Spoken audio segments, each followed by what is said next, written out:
මාර සීන් එකනේ බං වෙලා තියෙන්නේ.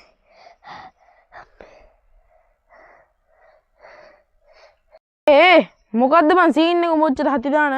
ඔහොම දුවගෙන එන්නත් මේ වැය වෙලා. කියන්නත් බෑ මචං චූබරුකුත් හැදිලා ඉන්නේ. හරි මොකද්ද ප්‍රශ්නේ කියපන්කෝ බං. උඹලටත් ඔච්චර ප්‍රශ්න වෙලා අපි වෙ මතක් වෙන්නේ වැයට තමයි. මචං මට උඹ මතක් වෙන්නේ. දැන් ඉතින් ඔච්චර කතා කරලා ඇති. වැයට හරි මතක් වෙනවනේ. කියපන්කෝ බං සීන් එක. ගෙදර පිටිපස්සේ අලියා වරෙන් යන්න. මගේ පුතේ අලියා වරෙන් මගේ දෙයියෝ. ඕන් උඹලේ අම්මා අතන ගහනවා බං. අලියා ගහ හොල්ලන සද්දෙත් ඇහෙනවා. යම සුනි